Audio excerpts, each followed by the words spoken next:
How you guys doing? All right, welcome. My name is Stacey and I'm an Agile coach here in the Bay Area. Actually, I'm an Agile coach here at PayPal, and I'm proud to be able to support this team. So tonight is about Jeff Sutherland and some of the things that he's been doing for quite some time. And so what I'd like to do is kind of give an overview of what tonight's going to look like. We're going to have Leila Porashimi introduce what's going on at PayPal and kind of give some insight into what PayPal's been doing and some of the key learnings that they've had, and they've done some incredible things. And then we'll move on to Jeff, and then we've got a special raffle. So at the end, this is a very unique raffle, and I think before I forget, Singh in the back. Singh's waving his hands. He's got the camera. Singh is going to be giving away a flight over the Golden Gate Bridge, right? Over the Golden Gate Bridge. It is playing for two. Yeah. For two. So if you've got a date and you want that, then he's going to give it away. So and so with that, be sure you get your raffle ticket. So with Agile and agility.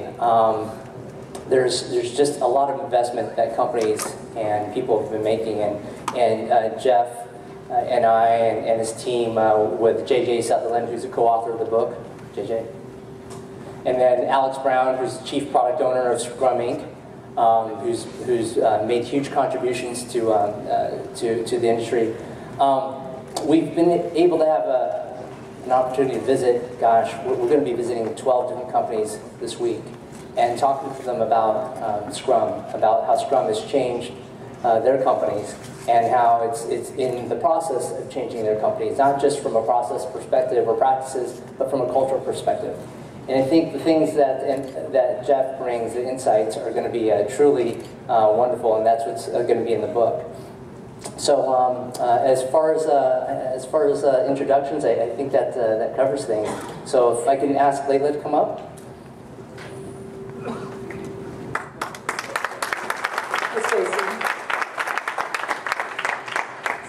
Always strange when Stacey says them, but he's actually part of us, so I just wanted to be clear. So thank you all for being here. My name is Leila Porashimi. I have the pleasure of leading the enterprise transformation team here at PayPal. And I wanted to talk just a little bit about that, about actually the impact that Jeff has had on our ability to... Are we getting feedback? A little bit. A little bit. Am I close to the microphone? Oh. About the impact that you've been able to have on our transformation, and we haven't met until tonight. So PayPal's on a transformation journey. We are in growth mode. We're trying to accelerate that growth, and so kind of the curve, we want to bend it even further up. And so we embarked on a journey to transform our company about 2 years ago now. We decided we wanted to start this journey. About a year and a half ago, we actually did it, and we started it. And it's a long journey that I wouldn't hazard a guess as to how many percent along the path we are, but it's a multi-year journey. We're about 18 months in, and one of the things that's been really interesting is how to drive large-scale organizational change through influence. And so my elevator pitch for my team is, I'm a team of 20 people that are changing the way 5,000 product and technology people work at PayPal, and they in turn are changing the way the world uses money. And so I'm trying to influence the 5,000 people. The 5,000 people are trying to change the way that the world, spends every day, which includes all of us, and including my own team. So it's just really interesting, how do we do that? And so, we have a number of different strategies, and I could talk further about that, but I won't. What I wanted to talk about is, a lot of times when we encounter resistance, we're like, well, according to the father of Agile, and so we sort of invoke Jeff in those situations, and it's actually worked really well. And I wanted to tell the story about one of those situations, which is we have a set of goals every year in the 2 years that we've been doing this, half of 2013 and all of 2014. So one of the goals for this year was to get everybody to take on retrospectives. And this was something that Russell Eichhoff, who's on my team sitting back there, heard from you, Jeff, in a prior visit to PayPal, is if you could do one thing, do retrospectives. And so we put a goal out there for everybody to do retrospectives and to pick the top impediment that the retrospective revealed from that sprint and put it on the next sprint and attack it and get rid of it. And we encountered a lot of resistance around all that. Oh, it's just paperwork, and why do I have to put a story in to rally, and why do I need to, yeah. And so we're like, fine, don't believe us. Just go Google Scrumming the Scrum and listen to what Jeff has to say about it. And just take the top link when you Google that thing, and it's really strange, the impact that has. It really works. So that's been where our universes have melted together. And so we're on a journey. I think that we have kind of achieved the basics, and we're trying to improve on that. We were just speaking, it's interesting, the topic of this book, we're melting together how product and technology work and software development at PayPal. Our next frontier and part of our strategy is how do we melt together business, product, and strategy. And that's kind of the next thing. And how do you bring these principles to non-software development teams and improving their interactions with software development teams, and also just use the principles to deliver on your business. So I'm particularly excited about the topic and the book, so I'll be looking for that. And with that, I think, Stacey, back to you, and thank you everybody for being here. Am I allowed to make a pitch? We are always hiring, and we are always looking for people. No, what's really important is we're looking for people that already come with an Agile mindset, because we already have the 14,000 people at PayPal to transform. The new ones, at least we hope they come in partially transformed. And so just wanted to make that pitch out there. So thank you. Thank you, Leila.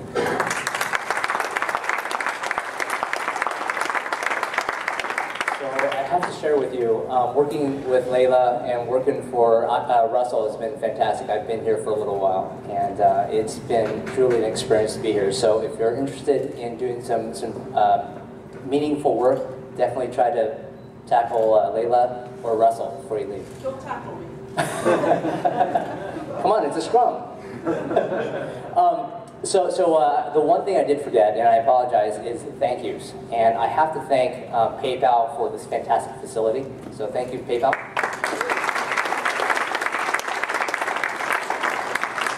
And if you guys haven't noticed, there's a guy in the back, and his name's Greg Sarcona, otherwise known as the wine guy, the Agile wine guy. So those of you who've come to the meetup before, you guys know that Greg comes and he buys the wine, and it's just his thing. He's a Scrum Master for Western Digital, and he works with a niche up here, and he's just continuously trying to give to the community, and this is his way to do it. So thank you, Greg, for your contribution here. And last,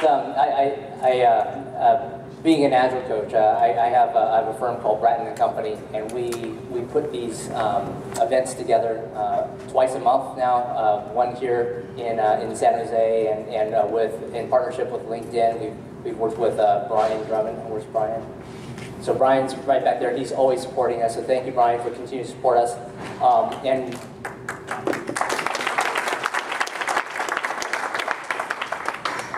And we also have some other support from Bratton & Company, my firm, and we've got Mary in the back. So she brought all the food and all the goodies for tonight.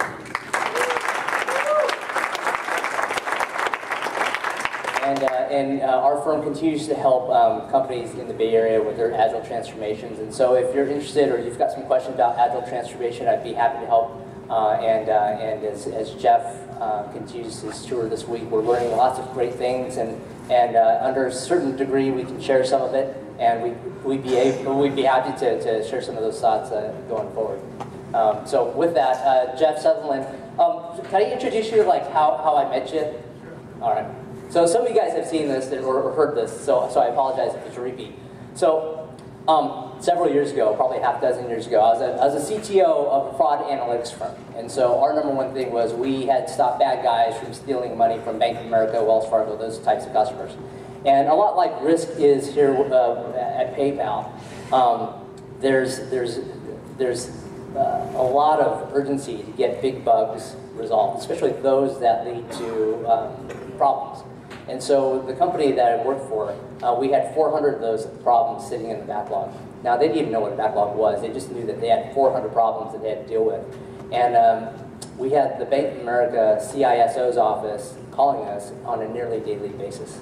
So you can imagine your #1 customer calling, and your boss, the president, emailing and calling you saying, gosh, what are we doing with these 400 issues? Because if we lose Bank of America, that's a big chunk of our business, and that means if we lose them, we're going to lose Wells Fargo. If we lose Wells Fargo, we're going to lose US Bank.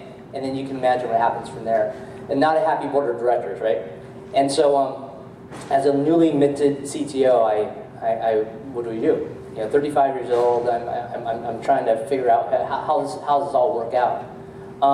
And then my director of DevOps said, hey, you got to check out this Scrum stuff. I'm like, Scrum, what is this? And he explained it to me. I said, there's no way. Our company, we got old legacy code. There's just no way. It's a pipe dream.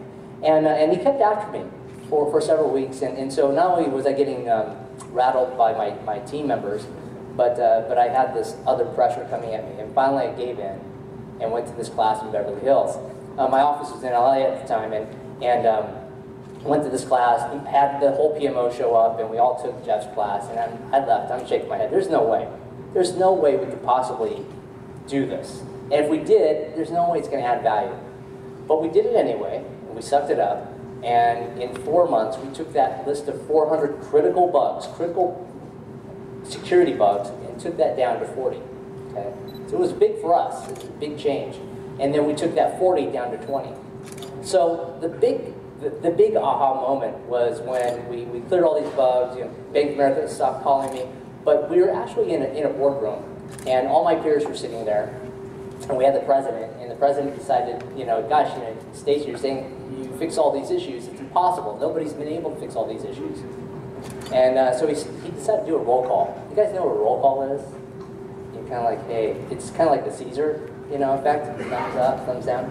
And in the room, everyone gave us a thumbs up. That product development actually fixed these bugs, and we got over a big hump.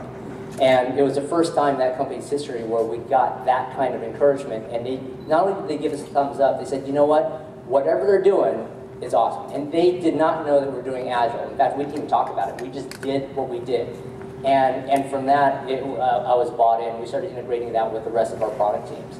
And so it's just a blessing to be here, years later with Jeff and being able to introduce Jeff, because he really helped change my career, going from a CTO now to an Agile coach. So thank you, Jeff, for that. Thank you.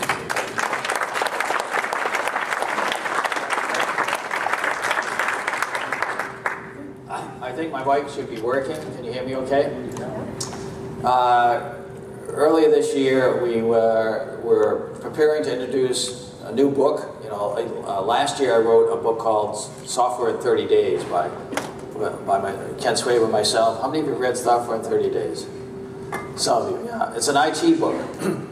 And while Ken and I were working on it, I had all these great stories, particularly stories about Scrum implemented outside of software. And I couldn't get him into the book. Ken wanted it focused on IT. So I needed to write another book. So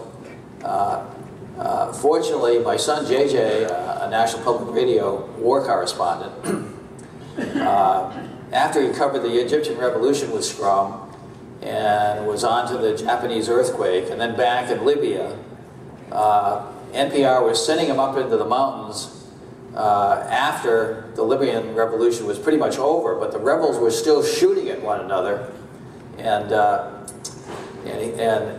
one of his best friends, I think a New York Times reporter, the previous week had been shot in the mountains. He couldn't get to health care quick enough. He died. And I think your second daughter was born around the same time. And he said, this is crazy, just wandering up into the mountains, mixing it up with rebels who are trying to kill one another, and taking a stray bullet for no good reason. I got a new baby. And he decided to come home, and he proposed we write a new book on Scrum. So we were able to get funding from Random House. JJ spent full time for a year doing the research and most of the writing, and now we have the book. Now, as we were getting ready to roll it out, the French asked me to do a TED Talk in Aix-en-Provence. And I started thinking about, what should I say to the French about Scrum? And I remembered that, the French had a lot to do with the American Revolution. And they sent General Lafayette over here, and he helped lead the troops and win the day, and they gave us the Statue of Liberty when it was all over, right? And so they were really critical to our independence. So I thought I'd frame the talk around the Declaration of Independence and life, liberty, and the pursuit of happiness. And the French guys who were putting on the conference, particularly the media guys who are really, really good, they didn't know anything about Agile or Scrum and nothing about software, but they looked at it and they said, you know, Scrum is really about disruptive leadership. And they created this video to start before my talk. And the video is showing these concrete blocks falling down and shattering into 1,000 pieces. And they said, Scrum is about hacking leadership. That's what Sutherland's going to talk about. Okay? We're going to take the organization, break it down to 1,000 pieces, and reform it into a new organization. That's the transformation, okay? Now, just, I think we've already mentioned who I have here. My company is focused on leadership training. Alex Brown, who's here, comes out a Wharton Business School graduate and Boston Consulting Group corporate strategy guy, leads that effort. JJ, who I mentioned, has spent the last year writing this book, but also we're working on a product called Scrum Lab, trying to capture all the information we know about Scrum for the last 20 years on the web. And we're trying to move Scrum outside of software. So Joe Justice runs our hardware practice. In his spare time, he's CEO of a company called Wikispeed that builds cars using Scrum. He has hundreds of volunteers at 40 countries, 40 countries that build cars in 1-week sprints. And when they're done, they sell them. Okay? So he's in the car production business with Scrum. Some of you are from HP. He was here recently at HP doing a build party where he brought in all the car parts. Everybody got together in the morning. By nighttime, the car was built. Did it have the engine in it? It didn't have the engine, so you couldn't take it on the freeway. So it takes a couple of days to get it freeway capable, okay? So back to Declaration of Independence. You know, it says that every American has the inalienable right to life, liberty, and the pursuit of happiness. But I noticed when I got into software development that many of the developers I was working with didn't have a life. You know, the stuff they were working on never worked. It always had too many bugs. The management wanted them working late, working weekends, go on death marches. And they not only didn't have a life, but they didn't have any liberty. They were just told, you got to do this, you got to do that. They were given 4 projects to work on at once and never had time to think. And as a result, they were really unhappy. And Jeff McKenna is here. He was the coach of the first Scrum team. We asked those guys, you know, do you want to live the rest of your life like this? And to their credit, they all said no. And I said, well, I have some ideas, and that's what I'm going to talk about tonight. And it starts with the problem that most Americans do not have a life, and they do not have liberty, and they do not have happiness. And a lot of that is affected by work. You know, for most people, except for those of you here in Silicon Valley who have, you know, cappuccino machines around every corner, you know, the rest of those folks, they think the only thing worse than going to work is being sick in bed. They'd rather be doing anything. And the New York Times has done an analysis of why people hate work. And it's all about, they never get to work on what they want to work on, they never have time to think, they never have time to be creative, they never have time to focus, they have too many things going on at once. All these things, you can just go down the list. But the problem is really bigger than that. The reason this is happening is that the leadership, they don't have a life either. They're under pressure from the board, and they're not happy, okay?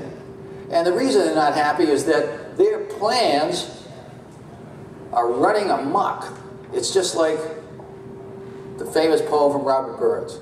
The best laid plans of mice and men often go wrong. And instead of the promised joy, that big bonus or whatever, all you wind up with a lot of suffering, grief and pain.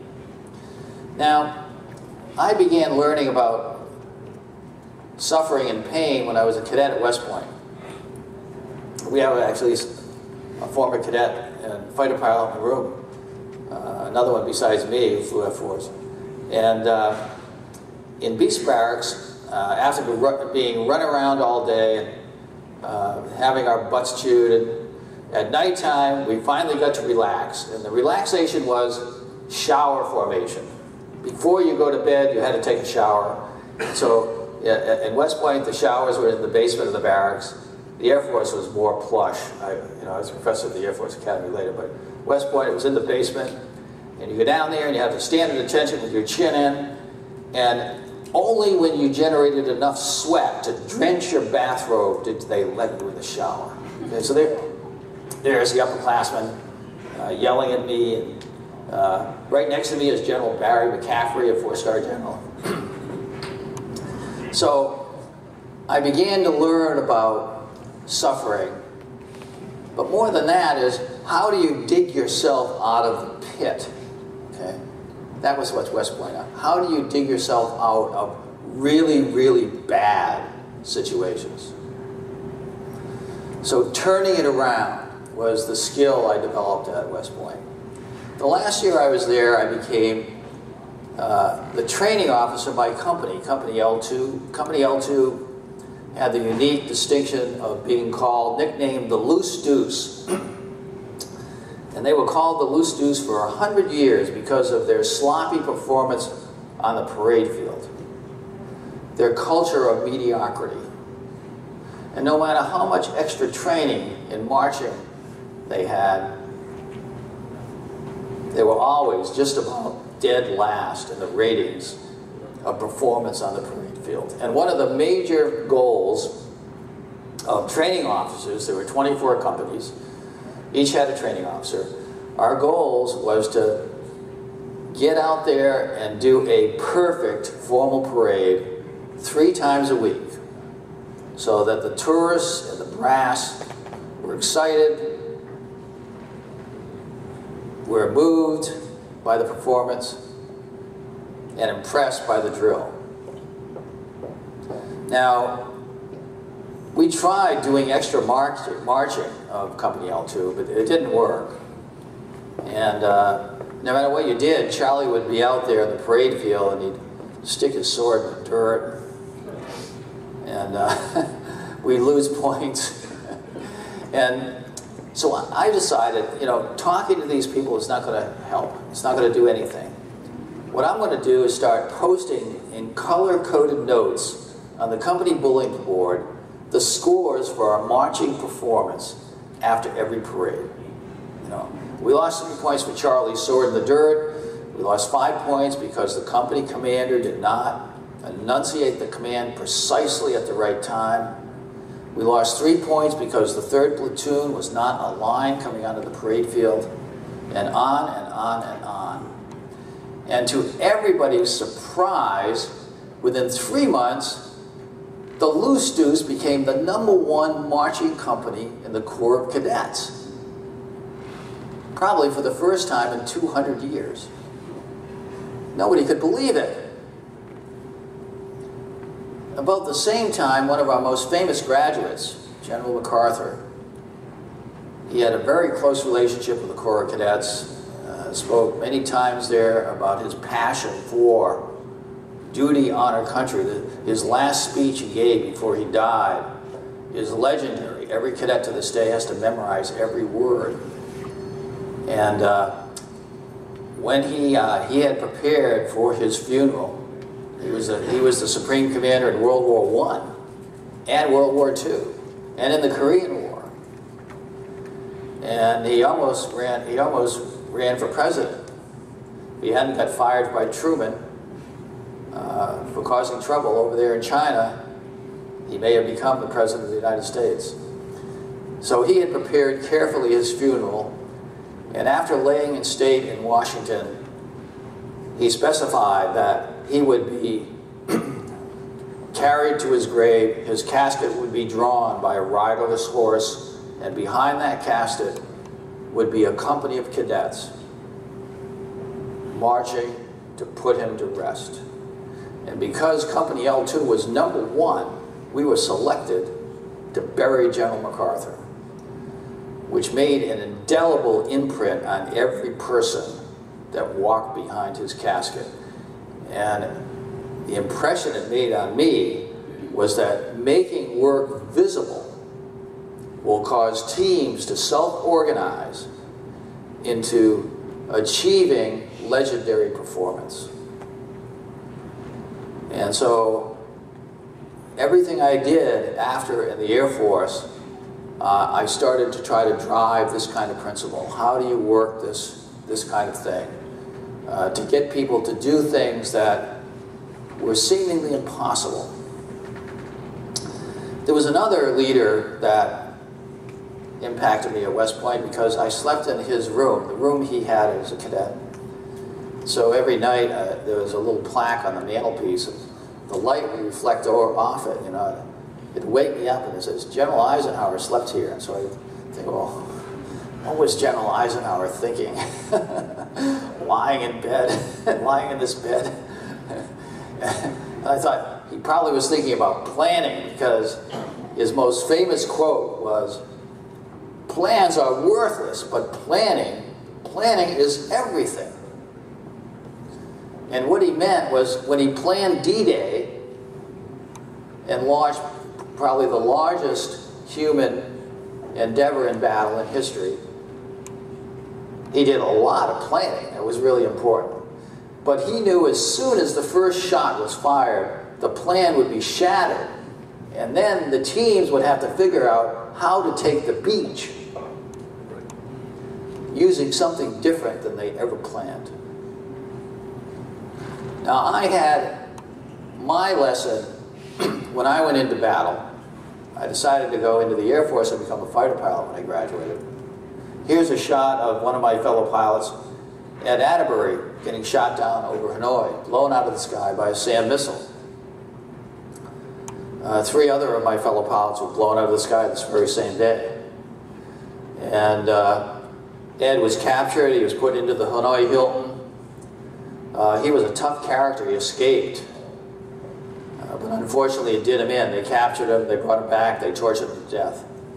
So he didn't come back. In fact, half of the people I flew with never came back. And the thing that I learned from flying over there is that if you always plan your missions carefully, but if you followed that flight plan, your probability of getting shot down was really high. So my strategy was, as soon as I crossed the border, I went into an evasive maneuver, trying to make sure those people who were trying to shoot me down had no idea what my flight plan could possibly be, or even where the target was that I was going. And only at the last minute would I pop up over the target, and then off as fast as possible. Okay? So this inspect and adapt in the face of adversity was extremely useful when I got into software many years later, because I noticed immediately for people doing software projects, there's a bullet with their project's name on it, heading for them every single day. And the thing that is the biggest problem is that they do not duck and cover. They take the bullet, and the project goes south, okay? So I came back from Vietnam, and you know, when you go through that experience, one of your first reactions is you feel guilty. You know, how come I'm alive and all my buddies are dead? You know, but then your second feeling is exhilaration. Somehow I escaped certain death.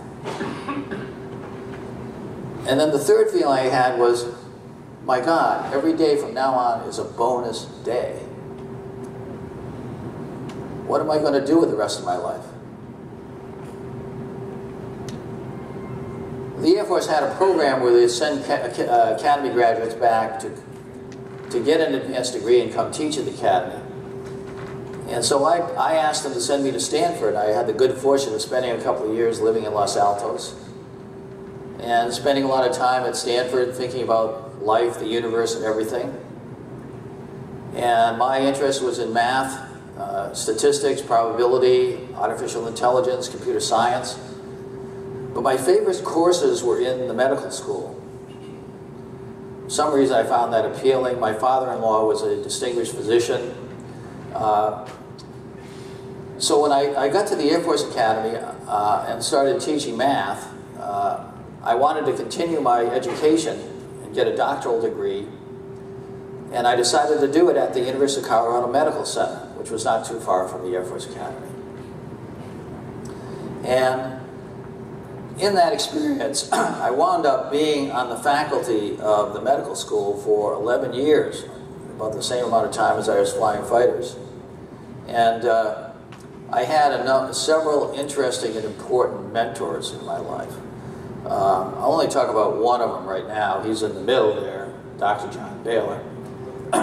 When I started into my PhD program, Dr. Baylor, who had been the editor of the Journal of the National Cancer Institute, had a vacation home in Colorado. He'd come and visit. And he had just written a paper that proved that there were more women dying of cancers induced by radiation exposure from their mammography than were being saved by early detection. And the American Society of Radiologists was furious. They were trying to tar and feather and run him out of the country. And it got so heated that the National Cancer Institute had to form a special blue ribbon committee that met for 6 months. And at the end of those 6 months, they determined that Dr. Baylor was right. And all the protocols and standards for mammography and radiation exposure needed to be changed to meet his recommendation. And to this day, his recommendations are affecting the early prevention of breast cancer. And so I was impressed by Dr. Baylor for someone who would stand up for the truth no matter how many people were coming at him, trying to take him down. And I felt that he had written stuff that had value and real impact on society. And so I said, you know, Dr. Baylor, I'm about to write a PhD thesis. I'd like not to write something that, you know, sits in the library gathering dust. What could I do to write something that would have some value and really be used? And he said, well, I have a couple of problems, unsolved problems that I've been working on for years. Here's one of them. Here's 300 medical papers out of the medical journals, clinical and epidemiological papers. Every one of them has a graph of, you know, treating rats with a carcinogen and how much makes cancers grow. And there are papers on mice, rabbits, monkeys. And then there's a whole bunch of them on people, epidemiologic studies of all different types of cancer. And all the graphs of these 300 pages are different. Show me why they're different, and I'll give you a PhD.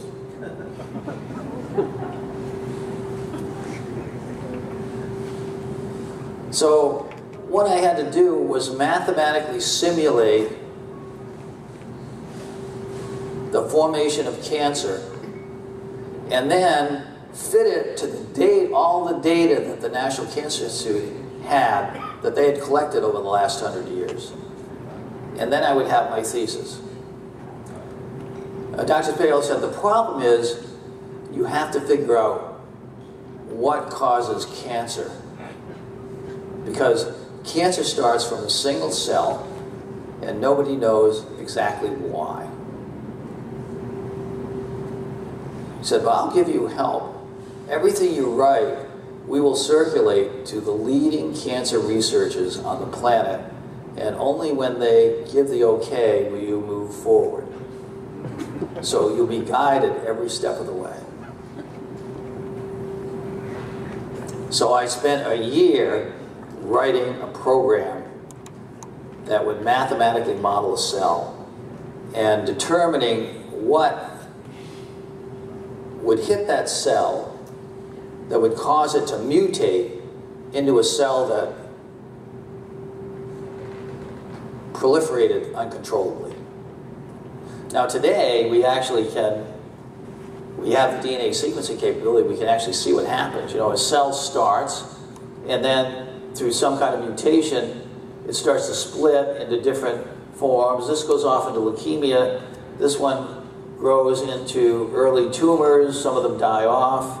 Some of them keep growing, and then you wind up with some malignant tumors, and then you treat it with radiation chemotherapy, and then you wind up with metastatic tumor, and then the patient dies. So we can actually see that happening today. But then I had to figure that out in the blind, okay? Simply by mathematics. After a year of programming, I ran the program for the first time. And it took a third of the computer science budget for the medical school for the year.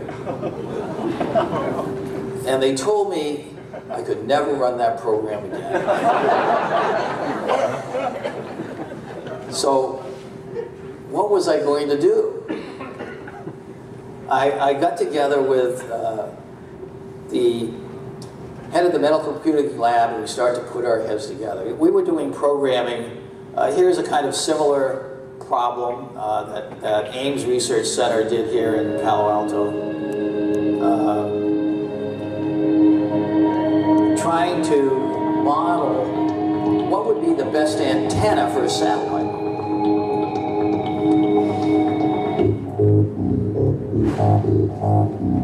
Evolutionary antenna synthesis.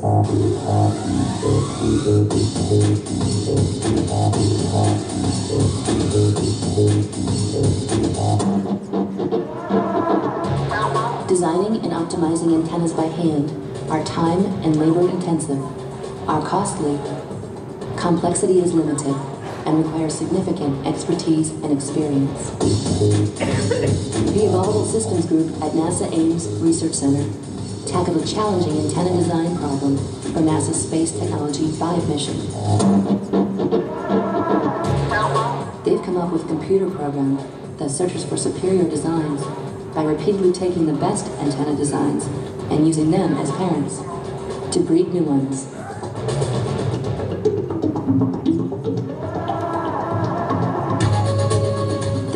Network computers running advanced evolutionary algorithms, generating hundreds of thousands of antenna designs. The survivors go on to produce ever higher performing populations, leaving but a few superior designs. Evolutionary antenna synthesis has the potential to design better and less costly antennas faster than before. The evolved antenna is currently undergoing tests that will tell if it is qualified to launch with 3 satellites on the Space Technology 5 mission in 2004. If successful, this evolved antenna will be the first evolved object to fly in space. So that was launched in 2006, and it did work. But where was I going to get my 36 high-powered servers that were all massively paralleled? You know, back, 25 years before NASA did this, okay? Well, about this time, Tandem came out with the first multi-processor non-stop computing system. And working with the head of the computing lab at the medical school, we decided to purchase Tandem systems for both the medical school and the hospital that was associated. And so we had 2 multi-processing tandems. And the tandem has a unique architecture which enabled me to capture every spare cycle on every processor for 5 years. One run would take 1 week to complete, but because the tandem was fault tolerant, it would always run to completion. And that's the way I got my PhD. When I did, they put me on the faculty of the medical school. I was a professor of radiology, biometrics, and preventive medicine for many years. And during that time, the banks were starting to roll out automated telenetworks using tandem systems as network processors. And a big banking company came by that was running 150 banks all over North America and said, you know, Jeff, you have the best team outside of Silicon Valley for tandem programming technology, and we don't know what we're doing at the bank. We're having a lot of problems. But over the bank, we have all the money. So we took the knowledge and we put together with the money. It would be a perfect marriage. They made me an offer that my wife couldn't refuse. And I wind up at the bank. You know, they made me vice president for advanced systems. And I was supposed to take the bank into the future. Well, I get to the bank, you know, we had all kinds of programmers, but the biggest group were the COBOL programmers. Hundreds of them. Any COBOL programmers in the room? Still a few left alive, right? I train in Zurich regularly, and they have thousands of COBOL programmers to this day. Trying to learn Scrum, a lot of them. Well, I walk into the bank, and the programs look like this, you know, Roman galleon where the rowers are rowing. They're sweating, you know, the whip is cracking. All their projects are late. They have to work nights, they have to work weekends, they have to go on death marches. The management is running around trying to quell the screaming customers on one hand and trying to, you know, more reports, more meetings, more micromanagement. I looked at them and I said, these people are insane. Because what I was watching was the way they tracked the projects. They were using these Gantt charts that were invented in World War I. And on the chart, every line had a person's name or a team's name and a date.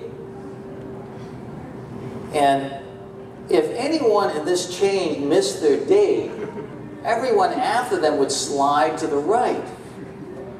So as a mathematician, this was a system that was 100% guaranteed to make every project late.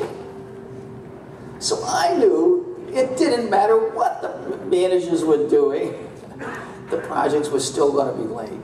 I walked into the CEO's office. One of the leading business books at the time was In Search of Excellence. Actually, Tandem was in it. And I ripped a chapter out of In Search of Excellence about how to build a little company within a bigger company. I threw it on the CEO's desk and I said, this company is insane. I said, I want you to give me the worst business unit, which is the unit running the ATM systems, that was bleeding red ink all over the place, losing tons of money. And I said, I will fix it. I will take it and I will run that as one team with a bunch of sub-teams. And you and the senior management team can be my board of directors. I'll meet with you once a month and we'll review the financial statements. But other than that, you stay out of my company. If you do that, I will fix it. If you don't, this operation is going to suck forever. He thought about it for a day, and they came by my office and said, Jeff, if you want this headache, you've got it. So I took everybody, sales, marketing, support, all the engineering, all the guys that ran the mainframes, everyone. We put them together as one team. Okay, we're a little company, like a startup. And everybody has the same incentive. Nobody gets any bonus unless we all get one. And we're going to fix this by working together. We're going to do it in 1 week sprints. We're going to start the week by building a backlog. We're going to prioritize that backlog by business value. And at the end of the week, we're going to deliver to done that backlog. If it's software, it's deployed live. In less than 6 months, that business unit was the most profitable business unit in the bank. And the bank actually decided to invest millions of dollars in new computing hardware and software to expand that operation. So that was the first prototype of Scrum. And the way we did it is I said, you know, these projects in the bank, these guys don't know how to land a project. They're running past the due date. It's like running an airplane off the end of the runway. So here's an F4. I used to fly, coming down final approach. Every few seconds he's making minor adjustments, adjusting the throttle, the airspeed, the angle of attack, the rate of descent. These aircraft are designed to land on carriers. So he wants to plant that right at the end of the runway with a force that the shock is absorbed by the runway and that slows the plane down. Pilots who are new have a lot of trouble landing at the end of the runway, and if they land long on the runway, they could slide right off the end of the runway. And at the end of the runway are trees or buildings or water or big holes, and they can wind up in a smoking cloud of debris, okay? So I kind of had this emotional reaction because of my pilot experience to this Gantt chart disaster thing. So I said, what we really need is something that helps us, like a pilot, to maintain the glide path. So we took the making work visible idea from the parade field, and we added the glide path idea from the fighter pilot work.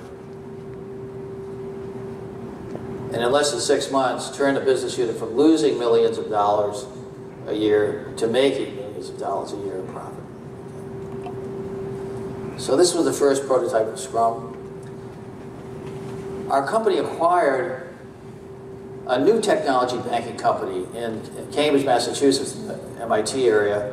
They sent me there to head engineering there. And I started building a lot of new technologies and trying to deal with this banking Gantt chart problem. I started being asked to help to solve these tough problems over and over again. I began working in new technologies. I developed one of the first object database systems for the bank. That led me into being asked to run an object database company right in Kendall Square near MIT. And we had a consulting group in the company that had some space that had moved out, and we had some empty space. One day, some graduate students from MIT came by. They said, hey, we're starting up a company, we need some lab space. How about renting the empty space you have so that we can have our lab? You know, here's the technology we're working on. They were building these insect-like robots. So I said, sure, that looks interesting. We'll rent you these rooms and go for it. Well, about every other day, the robot would come wandering out of the laboratory into my office. It had heat-seeking sensors. It was trying to hunt me down. And so on Fridays, Professor Rodney Brooks would come by, a senior professor at MIT. He was a co-founder. They were his students. And I asked Professor Brooks, I said, how does this robot work? Explain to me how this thing is operating. And he said, well, it's based on this assumption architecture. But before I explain that, let me just say, at MIT, we've spent 30 years trying to build a smart system. No matter how big a computer we created, no matter how big a database we loaded up, the best thing we've been able to do is a smart chess program. It's been a total and complete failure.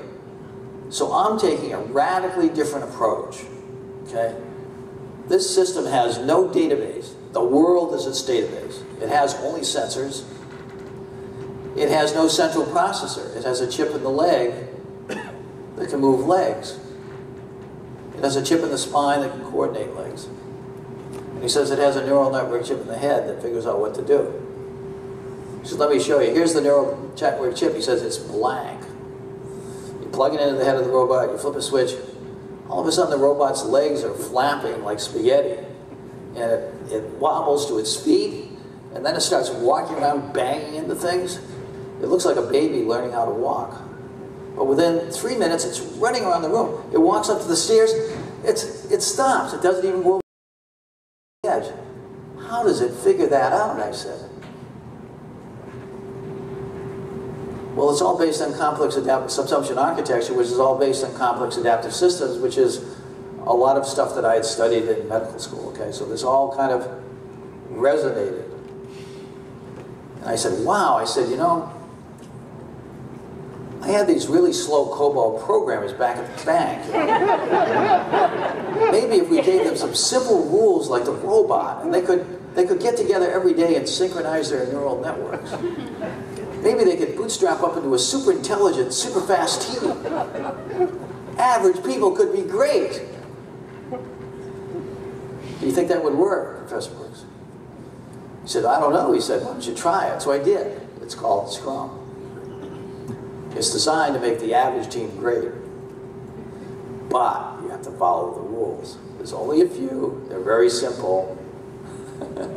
But it's like the bootstrap. You know, when I was in medical school, as a professor of radiology, we had these radiotherapy systems. And in the early days, they were run by early digital computers that were fed by paper tapes. Anybody run a computer with a paper tape? Yeah, we got guys in here that remember all that. And the paper tape had all these little punch holes. And you'd feed it in, it was PDP-8. You'd feed it in and it'd go zzz, and then, whoa, all the lights would start going. It was like magic. And even today, you have that bootstrap on your laptop. It's in the boot sector on your disk. Every time you start it up, your laptop does that. But what would happen if you took the bootstrap and you cut some instructions out of the paper tape? Or even today, you go into your disk and change the bits of the boot sector. What happens? The lights don't come on. I see so many Scrum teams. They say, how come the lights are not on? We've been doing Scrum. We've been working hard. We've had a transformation. I say, how many doing Scrum in the room? How many people have working software at the end of the sprint? All the features are debugged, it works, the end user can try it out. Okay, so for most of you, the lights haven't come on yet. You're not following the rules. You know, there's no escape. The bootstrap boots it up or not. And it only boots it up when all the instructions fire. So if you take one lesson away from this talk, go back home and think about that. You're missing an instruction.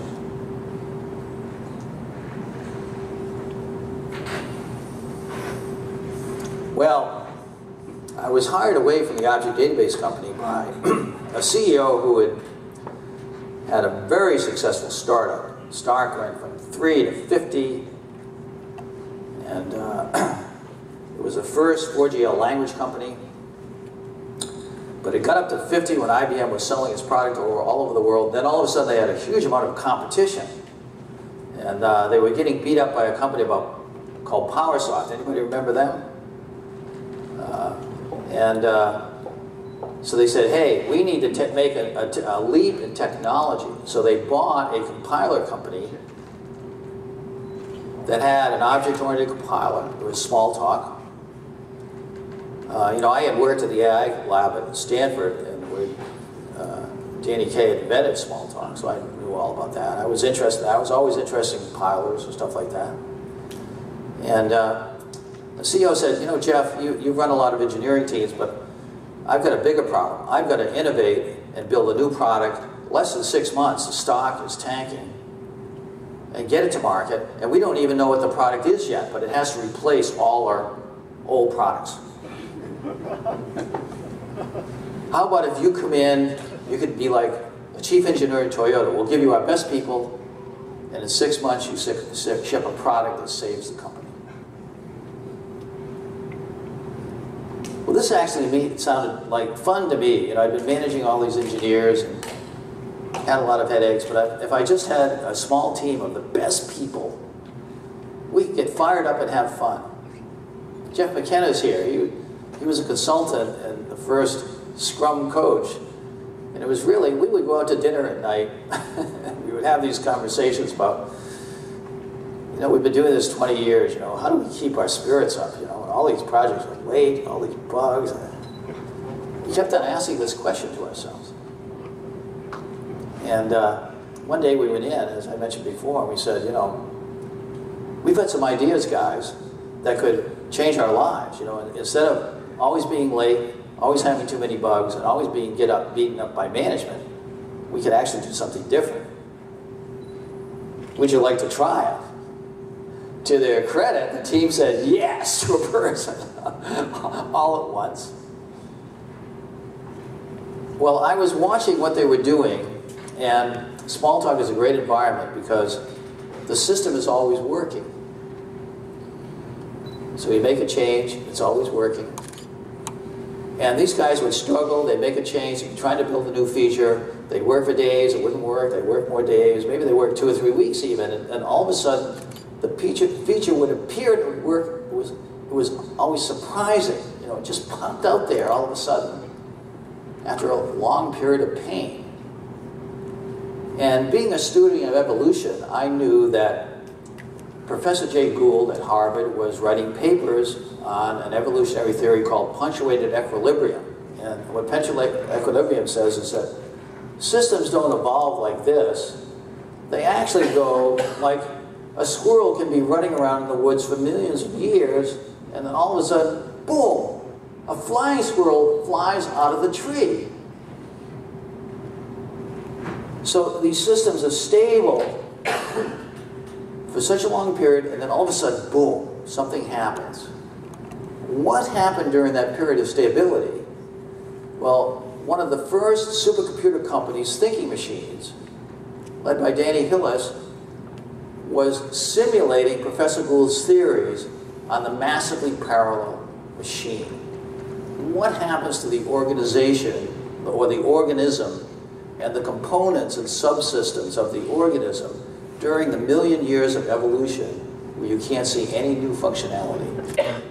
And what they discovered is that a small change occurring here, you know, maybe a little more skin under the arms, and then a little more power in the shoulders, and a little more acute in the eyesight, a little bit better balance, you know, a little bit, a shift here and shift in there, and then all of a sudden, bang, when everything moves into the right place, the squirrel is flying out of the tree.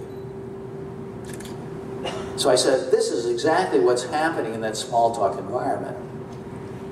You guys are slaving away, and then all of a sudden, the new thing appears. And it only appears when the right components have subtle changes. So let's change the way we develop. Forget about building new features. What we want is a new capability.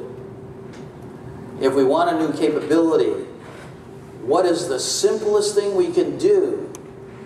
And which component will we touch to cause a ripple effect to push the system towards that capability? Let's make that one change. Now, the next day, the whole team looks at the system again, and they said, what is the smallest change we can make in any other component to push the system further? And keep doing that until all of a sudden the new feature pops out. If we do that, we can get a new feature with 20% of the work or less. I've been trying to explain this ever since the first Scrum team, and the only people that have got it have been the architects at Google. So I'm using this book tour to really hammer this again, hoping there's a light bulb goes off out there somewhere. Because this is a radically different way of computing. But to do it, your system has to always be working. And the team has to always be questioning. But today, we have continuous integration. Many of our companies are moving into continuous deployment. We have the capability of doing that. The same kind of thing that we could do more easily in Smalltalk, we can do in our current environments. So do the least work to generate the maximum effect. That's one of the reasons my book is called Scrum, the art of doing twice the work in half the time. Does that mean you work harder? No. It It means you work half as hard, and you get twice as much done. Okay? This is one of the secrets. The other thing we had to address was the architecture of the organization. You know, as a fighter pilot, I had studied carefully Lockheed Skunk Works. In fact, there's a brilliant book now called Skunk Works where the head of that lab has written about everything that went on, you know, up through the building of the SR-71, and how these guys could build a new and far better aircraft at less than 10% of the cost of any other vendor with Agile teams. And, you know, Lockheed put the Skunk Works out in the desert, away from corporate headquarters, because if you put new innovation in the middle of corporate headquarters, the organization will react by crushing it. You know, it's a foreign element, and the antibodies will come out. Maybe that's happening here at PayPal, right? With this new Scrum thing, and then all the business is like, what is going on here? There's something strange. So we had to figure out a way to build a very resilient organism that could exist in the midst of all these antibodies and would have some kind of viral effect, you know. Like viruses escape your immune system by working together. It usually takes 2 or 3 working together. And we had to educate people on Conway's Law.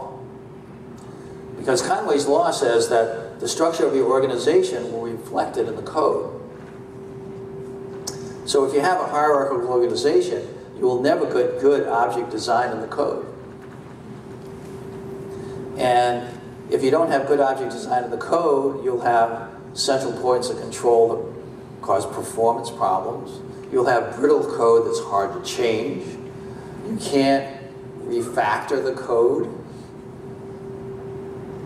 You box yourself into an architecture when you have a new feature and it just won't quite work with the current architecture, but you can't change the architecture.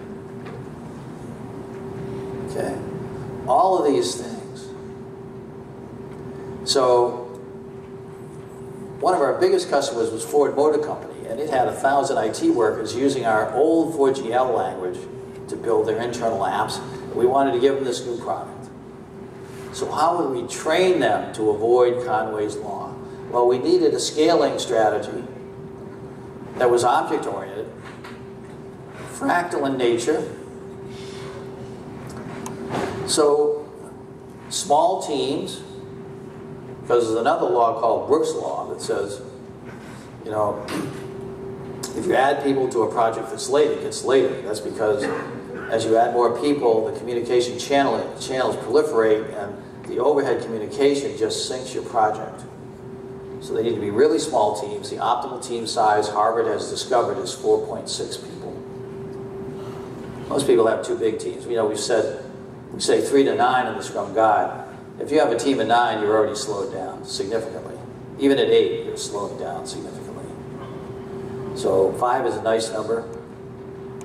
And so, you know, you have to have multiple teams maybe working on a piece of software, but then they're coordinated by a virtual team, a scrum of scrums, that presents a component with an interface to the next level of teams.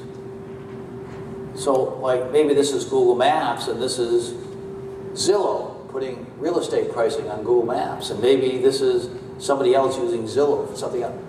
The whole internet is built this way. It's infinitely scalable.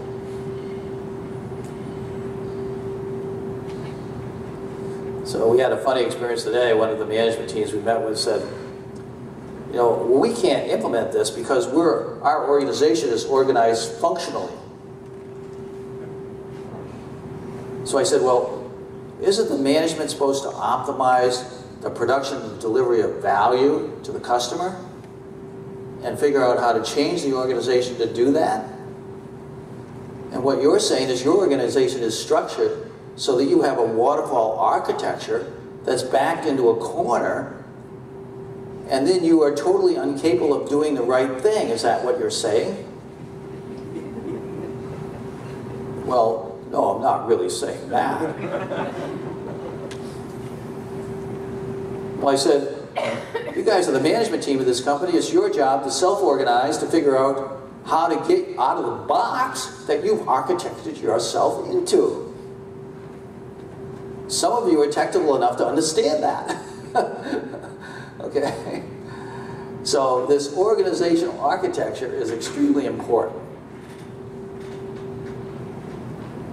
The capstone of all this was, okay, we have to tell Ford Motor Company how to implement this new technology with this new organizational structure. But how are we going to present it to them in a way that they're going to believe it, you know? Because a lot of people think Scrum is crazy, even today. This will never work. I mean, that's what Stacey said, right? He came to the course, he went back, said, this will never work. So we began researching the literature. You know, how can we think about this in a way that would stand up to serious management criticism? And so we reviewed 30 years of IBM systems journals. We talked to leading project experts in the world. We began reviewing hundreds of papers in the literature. The best paper that we found, to my surprise, was a paper by two Japanese professors, Professor Tanaka and Takeuchi. And they had looked at the best projects all over the world. They had also studied typical waterfall projects. They had this graph with type A, B, C project management. Type A was traditional waterfall they saw at NASA. Years of developing big requirements documents and handing them off to an analysis team that spent years building big analysis documents and handing them off to the design team, which built more big documents to hand off to the implementation team. Years of implementation, then handing it off to the testing, and then the testing was late, and then finally they launched the rocket and it blew up. So back to the beginning, right? Now Fuji Xerox, they visited NASA, they thought, well, this must be state-of-the-art project management. They went back and implemented it. They discovered that, you know, the worldwide average failure rate of this is 86%. No wonder project leaders and management have so much problems. You know, I mean, I flew a plane that had a 50% failure rate over North Vietnam, and I thought that was bad. Well, at Fuji Xerox, they did a root cause analysis of why this was a problem, and they found it was the big documents handed off between siloed departments. So they said, we're going to ban big documents, we're going to work face-to-face, there will be no handoffs. That really improved things. But the best companies that Takeuchi and Tanaka found were places like Toyota and Honda, lean companies that worked with cross-functional teams, with a facilitator team leader that helped them do the work, in short intervals delivering production prototypes, and at every interval doing an analysis of what worked, what didn't work, how are we going to do it better in the next cycle.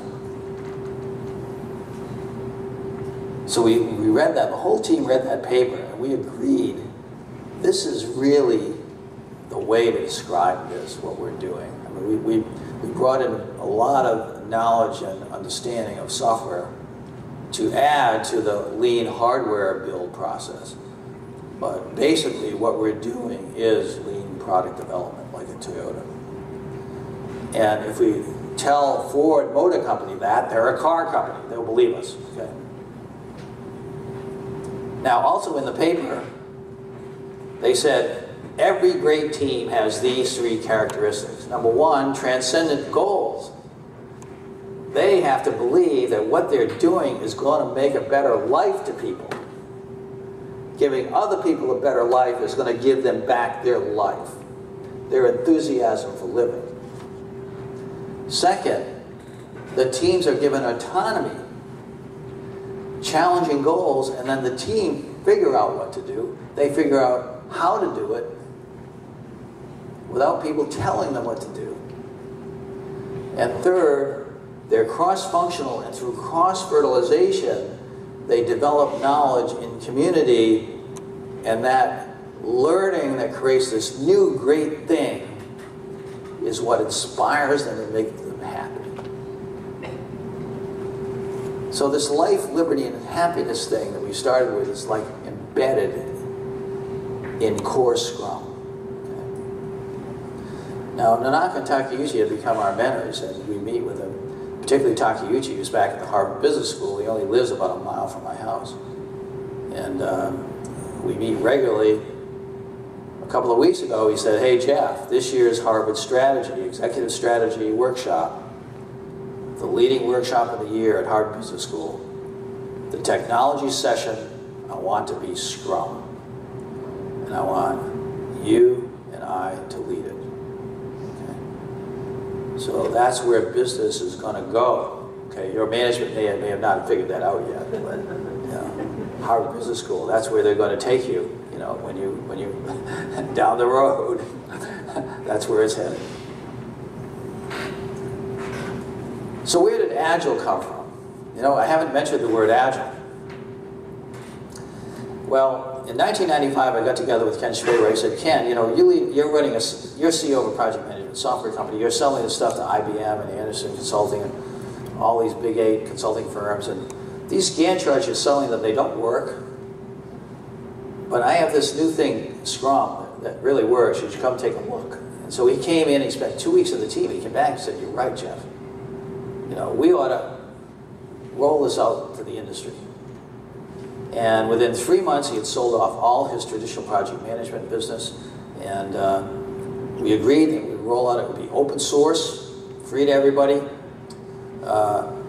We decided to take the engineering practices out of the first Scrum team, did all the engineering practices that actually became extreme programming. Ken thought that it could be adopted faster if we didn't put the engineering practices in it. And come along 2001, a group of experts were convened. The processes represented were primarily Scrum and extreme programming, which worked perfectly together. And we met for 2 days, 17 of us, 3 Scrum guys, 3 XP guys. There's one guy from DSDM in Europe. Alistair Coburn was there with his books that he got out of his consulting practice. But basically, it was what do Scrum and XP agree on in common? And in the second day, second morning, we took a break mid-morning. And 9 of the guys went out on the ski slope, and 8 of us stayed in the room. And Martin Fowler went to the board. He said, you know, we've been arguing for a day and a half. It'd be a shame if we don't agree on anything before we leave. What could we agree on? And this all happened in 15 minutes or less. Well, first of all, we agreed to call it Agile because Michael Beadle, one of the Scrum guys, had read this book on 100 hardware companies that were lean, and what they had added to lean was getting the customer involved with product creation, and they called that Agile. So he said, you know, that's kind of what we're doing, so let's call it Agile. So we agreed on calling it Agile. And what are the characteristics of Agile? What are the values, as they come to be called? Well, the first thing we agreed on is it's all about the team. Bell Labs has 10 years of research showing that team performance is directly impacted by the way the team communicates, how they work together. There's no evidence that process and tools increase performance significantly at all. They may or may not be helpful. Often they slow you down. But we didn't want to say they weren't useful. We just wanted to say we value individuals' interactions over process and tools, which might be useful. Then the second thing we agreed on was working software. Today we're starting to say working product because we're working with a lot of hardware companies. Working product over comprehensive documentation. You may need documentation. For example, the FDA medical devices companies, they need total traceability or they won't get FDA certified. But how much do they need? We found in multiple implementations across the world, both in Europe and US, you need 5% of the documentation that the waterfall teams write in order to be FDA compliant. So 95% of all that documentation that any FDA product people in here?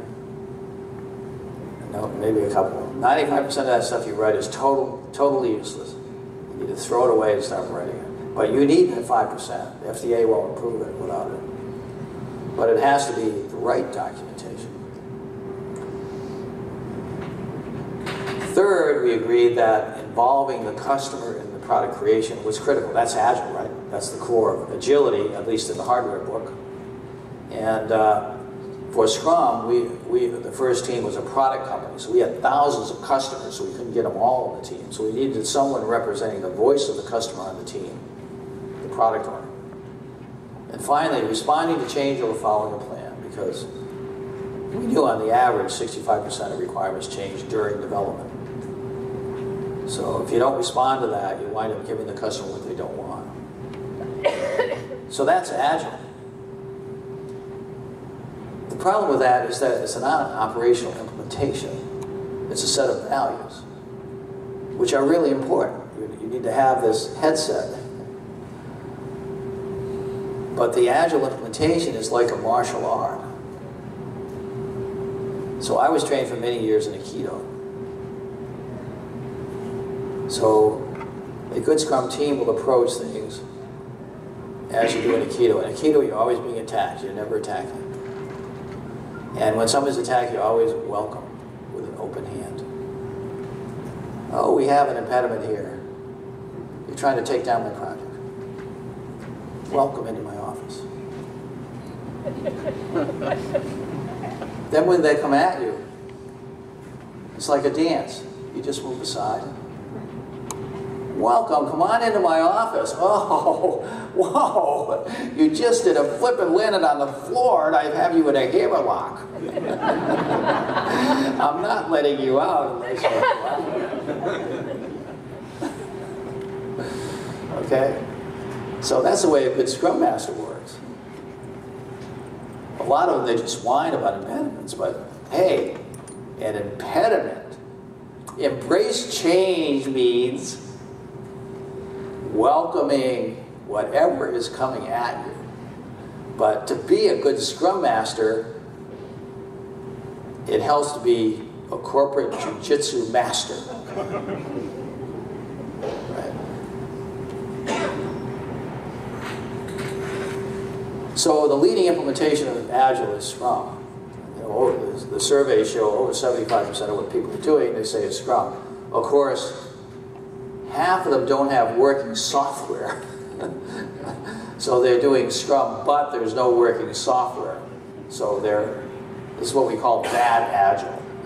We don't want to say they're not Agile because they're trying, okay? But when you don't have working software, that's bad Agile because it doesn't meet the second value of the Agile Manifesto, okay? So here's the worst waterfall project ever on the planet, the F-35. It's $143 billion over budget. And the latest delay was a 13-month delay because of software testing. See, these guys never had working software. They didn't have it in the beginning. It's $143 billion over budget. It still doesn't work. Last one of them, once of them caught fire on the runway, they're all grounded right now. Now let's contrast this with the best airplane in the world. At least Aviation Week says the best airplane in the world is the Saab Gripen.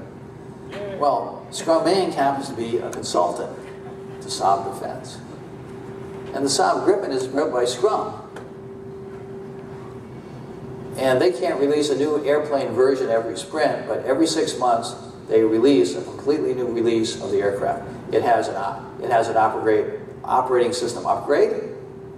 You know, it's like going from Windows 8 to Windows 9, but they do it in 6 months, not 3 years like Microsoft.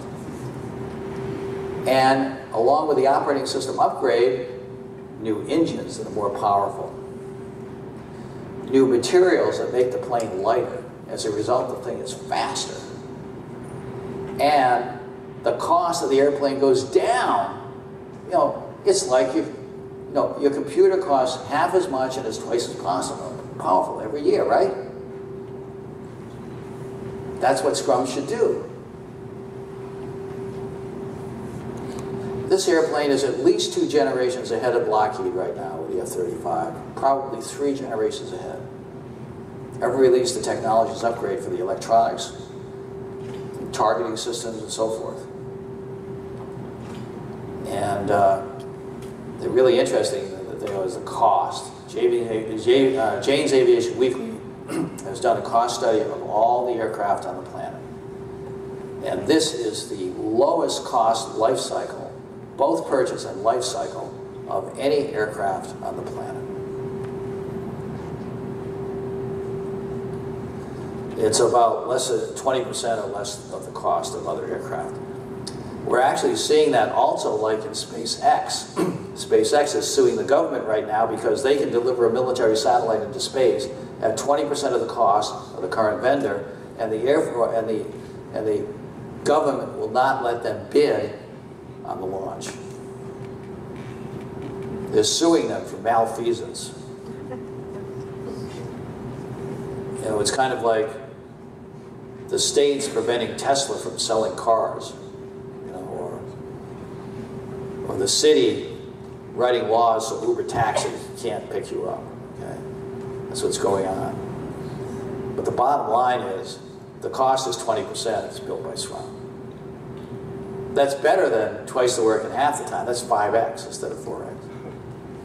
So as a result of this, Scrum is spread not only across software, but out into hardware. We're working, Alex Brown right now is working with John Deere. They're writing a case study. They have teams in John Deere building agricultural equipment that their production is 700 or 800% better than their previous waterfall teams.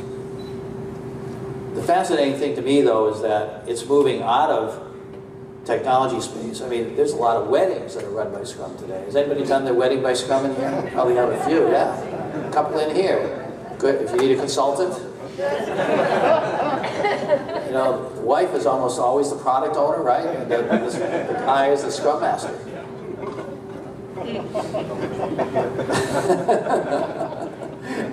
You get twice the joy in half the time by doing it with Scrum.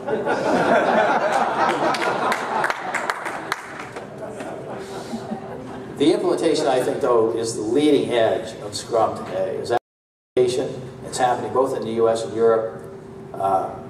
The most advanced implementation in education is eduscrum.com, which was started in one of the high schools in the Netherlands. And my son JJ is here, and I visited early this year. And so we were there, and we got there, and we talked to the teacher a little bit, and then the bell rang. The kids come running into the room, and every team of 4 has one of these Scrum boards that's folded up. They unfold it, they put it on the wall, they have their daily meeting. It lasts less than 10 minutes, they're fast. They run to their desk and they start work. The teacher's just, you know, we're just standing around chatting. These kids are working like crazy. Like, wow, what's going on here? The teacher says, yeah, he says, I only get to talk if they ask me questions, and they don't let me give them more than 10-minute lectures, and only on things that they want to hear about. The rest of the time, they do it. So I asked the kids, we were in one class, I asked the kids, is this Scrum thing more fun? The kids yelled. Every person, it was amazing. Yes! They said, we have a definition of fun for every story in addition to the definition of done. It's a lot more fun. I'm thinking we should put that in the Scrum guide. You know? I said, well, how about the grades? And they said, oh, the average grade for non-Scrum, on a scale of 1 to 10, which they use in the Netherlands, is 5. For the Scrum classes, it's over 7. We get much better grades. Is it faster? I said, yes, we finished weeks early. This was the the main class I spent time with was the chemistry class. These guys were all excited in the chemistry class. I remember chemistry. How excited were you in your chemistry class in high school? And the teacher says, here's the kind of projects they give me. He says, I have all these old cell phones. He says, okay, here's a cell phone. Here's the story. I want to know the composition of every element in this cell phone. What it is, and by weight, how much it is. Team, figure it out. You're going to do that as a side project over the next 6 weeks, but I want the answer. If you need any help, you know, I'm here to assist. And the kids just go figure it out. But the most interesting thing for me, from the teacher's point of view, it eliminates virtually all motivation and disciplinary problems. The teams are self-managing. And it involves, when we were there, there was a girl in a wheelchair. She was sick enough so she could only come 2 days a week. But she rolled in the wheelchair and was immediately in the daily meeting, rolled to the desk with the team, and she's included as a full participant in that team. Instead of being a secondary citizen that's over in the corner someplace. And we met some of those handicapped teams, or handicapped kids that had become Scrum Masters and were like totally transformed into leaders of people. One of the girls in the team said, you know, she said, I went home a couple weeks ago and my father was very depressed at the family dinner. And when the family asked him why he was so depressed, he said, they introduced Scrum in my IT room today. And the daughter says, I asked him, well, what's the problem? So he explained what they were doing. She said, you're doing it all wrong. Scrum should be fast, easy, and fun. And you're making yourself miserable. Here's what you need to do. Start with this, then go to that, then go to this, go to that. So she's training her father how to do Scrum. So that's the future. That's going to solve all these problems you're having here at PayPal and everywhere. When your kids start learning how to do this in school, they'll come home and coach you in the evening. So, with that, I just want to say, I've tried, one of the goals of this book has been to introduce a lot of these stories that never got into software in 30 days, but to me are the most interesting, the most heartfelt, and the most fun stories in Scrum. And all of you here got a book tonight, so that's fantastic. And I hope you enjoy reading it. And so that's my story for tonight. And we have time for questions? We do. So we have some time for questions. If you have a question, just raise your hand and we'll have one of the mic writers bring the mic to you.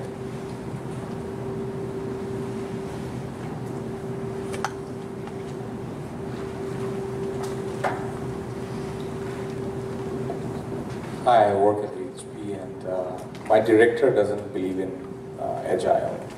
So how do I convince him? Doesn't believe. Okay.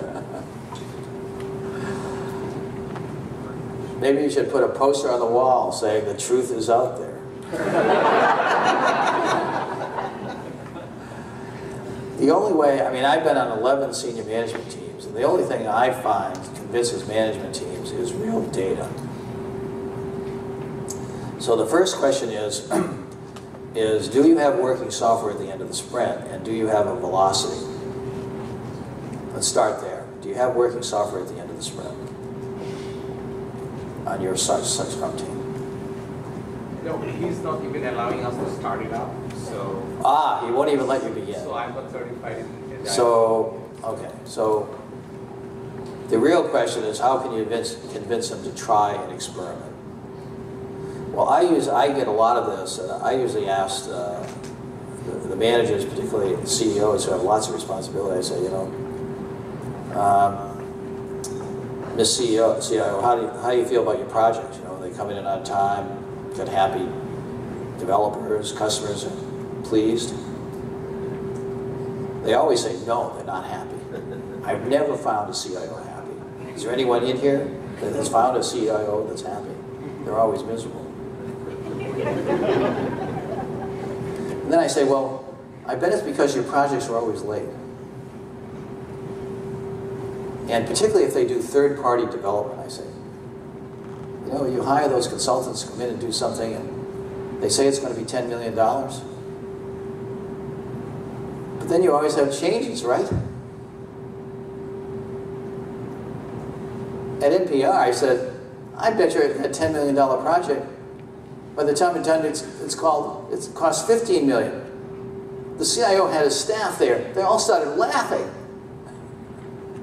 I said, why are you always laughing? I said, the average cost overrun at NPR is 100%. $10 million projects always cost us at least $20 million.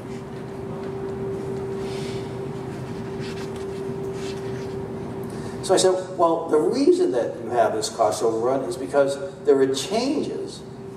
And then when there are changes, then that's time and materials extra, right? So the cost goes over budget, and it takes more time, so your project's late. Mr. NPR CIO, have you ever had a project that didn't do that? No. I said, well, I have a way that I can guarantee your project will not be late and it will be on budget. Are you interested? They always say yes. And I said, well, here's how it works. Every time you get if you implement an Agile project, every time you get a change request, we can put it in the backlog immediately and start working on it on the next sprint, as long as you throw away one of those really low priority requirements that your customer's never going to use. Because the global data shows that 65% of the software in your systems is never or really used by the customers. You've got a ton of junk there. So we're not only going to give you your changes for free, but we're going to stop building junk. That will guarantee your project will come in on time and on budget. Do you want to try it? All you have to do is do a little pilot experiment. If your management will not try after that conversation, you need to go find another job because you're in the wrong place. You got a manager with a brain that doesn't compute. Do you know there are 530,000 Scrum jobs open in the United States? Not a single one of you has to stay in the job you're in today. There are 530,000 out there waiting for you. So I've got a team of developers who are insisting on building 3 to 5 times what the product owner is asking for. It's like, who is insisting? The team. They're like, oh, we can't give him to this without a full-blown management console. And he's saying, no, I just want a tool that'll give me this little thing. I'll take a command line utility. Okay. And the developers are just wanting to do more. Right. But they're not understanding, they're not building what they're being asked for. I don't know necessarily how to. So they don't want to do Scrum, they just want to run amok. Well, you know, I tell my developers that I don't want to pay for that. I'm paying their salary. I only want to pay what the product owner wants, and in the order the product owner wants it. And if they don't want to do that, there are other jobs, other places where they can waste a lot of money. In fact, why don't they go to work with for my competitor tomorrow? So, I mean, these kind of things, there is a place for leadership in Scrum. And it's management's jobs to tell these guys to knock off the nonsense. You know, a professional developer today knows how to do continuous integration, knows how to build automated tests, and knows how to get software done at the end of the sprint with no bugs. And if you're not a professional developer, we don't want you working here. That's just my management policy. It has nothing to do with Scrum. That's the way it's going to work in this company. Now, most of the managers in Silicon Valley are afraid to say that. They feel like the developers will run out and go to work for Yahoo or something. But hell, they're better off than your competitors, wasting their money instead of your money.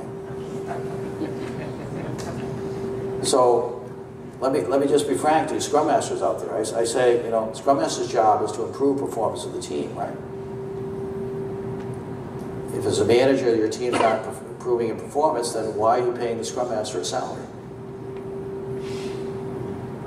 And the product owner's job is to improve the delivery of value. So the revenue per point that that team is sweating over should go up. And if that product owner can't deliver you the data that shows that's happening, you got the wrong product owner. And as a manager, you shouldn't be paying that salary. There is a role for the manager in Scrum, and that is not to pay salaries for people who don't act professionally. I'm sorry, but after 25 years, I've been through it all. And I found, you know, I've had these MIT PhDs working for me, causing trouble. You know? They think they're the most brilliant brain on the planet. So the Scrum teams, I've had them send them into my office for a little bit of coaching. And I tell them, I say, you know, I got a consultant here that is a better programmer than you, even with your PhD. And if you don't stop behaving in a way that's destructive to your team, I'm going to give the consultant your work. You have a choice. That's end of discussion. And I've seen that MIT PhD turn around in the next minute. And so good leadership will help overcome some of these development problems. Now, if you're a Scrum Master, you have to be a lot more creative. Scrum Master has the hard job, okay? All right, Jeff, I think we have time for one more question. Yeah. So, Jeff, first of all, I'd like to thank you very much for aha moment that I had just now. I'll just share it. You just said that CIOs are normally unhappy, right? And that explained the question why don't they go for Scrum? Because if they go for Scrum, they'll be happy and nobody will recognize them as CIOs. Well, you know, the Half Moon software, I love it because the CTO said, you know, they're showing the picture of the guys doing Scrum, they're arguing about the backlog of this, that, and the other thing. And he says, he laughs and he says, you know, I used to work hard, but now they do all the paperwork. I have more time for surfing. That's a happy CTO, you know. I created Scrum, but I've been a CTO. I wanted to make the developers happy, but it wasn't just them I wanted to be happy. So a well-implemented Scrum will make the management a lot happier. And so trying to show them a way where they can move in that direction is kind of the key. So the question was, I'm from HP Enterprise Services, so dealing a lot with customers. One of the challenges, I'd like to hear your experience is, federal and state governments, they want to do Scrum, SAFe, distributed Agile, what have you, in their TORs. And at the same time, a mix of waterfall, they throw it in. Obviously, there's a sea change that's coming because they're at least accepting the fact that it has to be done Scrum XP combination or Lean, etc. So how do you, what is your experience and how do you handle those situations where there has not been a 100% shift, but yet they are moving in the direction? So contract is yet critical and trust, maybe it's coming in. I'm not sure I understand the question. There's not been a 100% shift from what to what? So if you look at the feds and the states, they come out with RFP where they want Scrum or XP or Lean, etc. But at the same time, the contractual obligation becomes paramount. And hence, how have you handled that? What have been your experience doing that? That's what I wanted to know. Yeah, okay. The most interesting experience I've had with these contracts has been with the military. A few years ago, the Pentagon asked me to come down for a day and spend time helping them answer the congressional mandate that all defense contracts must be agile. That's the law. That's the law in the United States. And they had 6 months to respond to the Congress and how they were doing that. And they had set up task force for every domain that were cross-service, you know, healthcare, all the services, command and control, all the services, and they had 12 people who were the leaders of all the task force. And those are the people I was to show how they could become agile. And so we spent a morning explaining Scrum and what they should do. And I said, you know, they told me, they said, you know, here at the Pentagon, we just buy guns. We're just purchasing guns. We have all these laws. It's going to be really hard. I said, well, I'm sitting in a room with the most brilliant purchasing agents on the planet. And if you can't fix this, no one can. And I suggest you start by something really simple.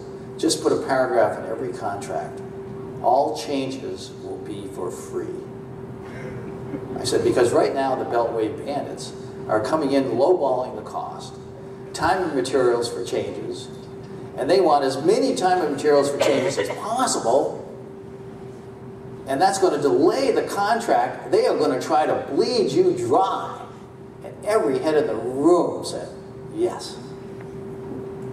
And if you just put change for free in there, they won't be able to do it. That'll save you $100 billion this year. So they went back and thought about it. Fast forward 2 years later, we get called up by one of the major defense contractors. They said, we have a problem.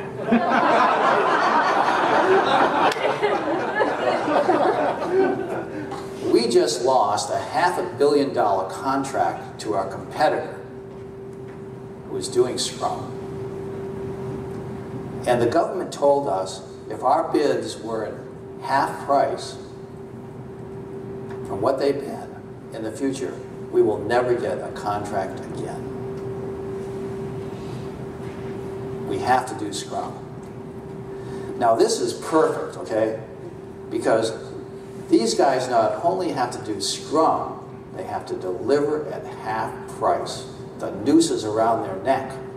But most of you do not have the noose around your neck. If you did, you'd have working software.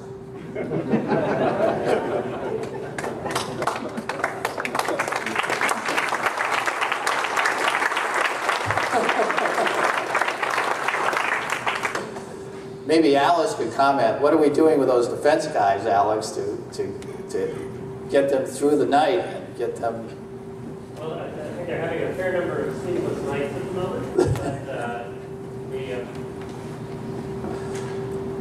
thank you. We actually we could talk an entire day about how to scale an Agile implementation, particularly in the defense context. Probably just a couple things to mention is we usually think of Agile being used to drive highly emergent, highly adaptive process. But these folks are really trying to implement it in a highly predictive, highly convergent way to get to a fixed destination as quickly and cheaply as possible. So we're using all of the tools that you're familiar with in terms of setting up a Scrum and Agile implementation, but just holding very top-of-mind focused what that is driving to in terms of end goals. So we've had a lot of leadership workshops with their senior leadership to get them on board, a lot of Scrum Master and Product Owner training with the individual teams, and a lot of time spent particularly focused on integrating the software and the hardware components as a team, because that's really where a lot of the delays and a lot of the errors were taking place. So they're making progress to their credit because this is a top-down driven mandate. They're doing a very good job of actually measuring. And so they have some fantastic data, which I wish we could share, but we can't, that shows that their teams are much better when they implement Scrum than not, and they're using that to really drive adoption and pull implementation in the organization.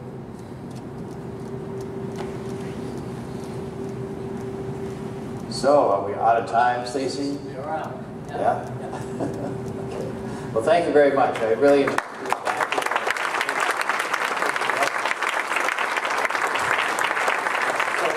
So Jeff, we'll run off too quick.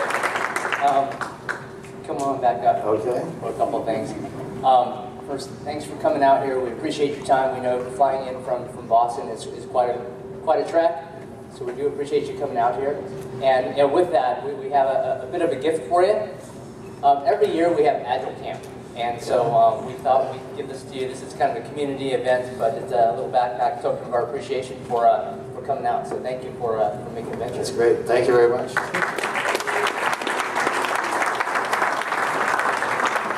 All right, guys. So some other thank yous that we've got to make. One is thanks to PayPal for giving us the space.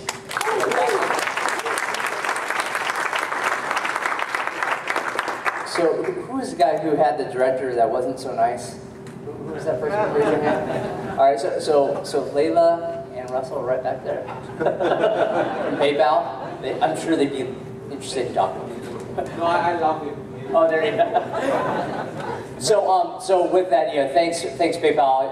PayPal's always been a true leader in agility, and they've really been a strong supporter of the Silicon Valley Agile Leadership Network. So thanks again. Also, thanks to our Agile bartender, Greg Sarcona, for the wine tonight. Thanks to Scrum Inc. and Jeff for coming out.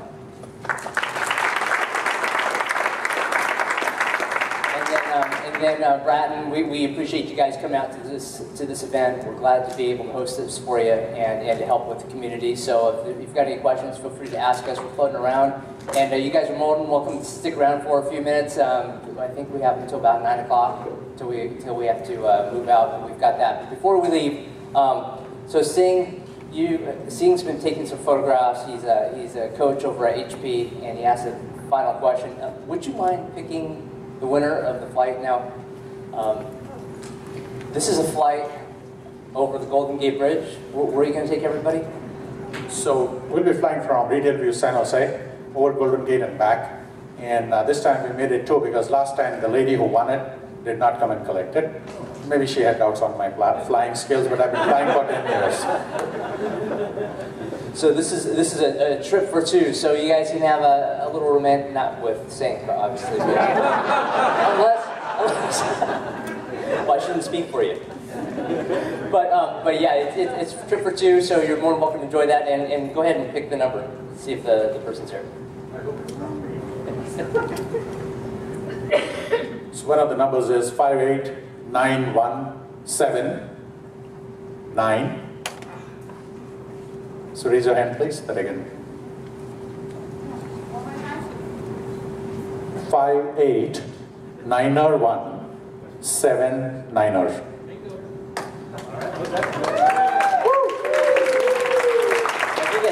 From Autodesk?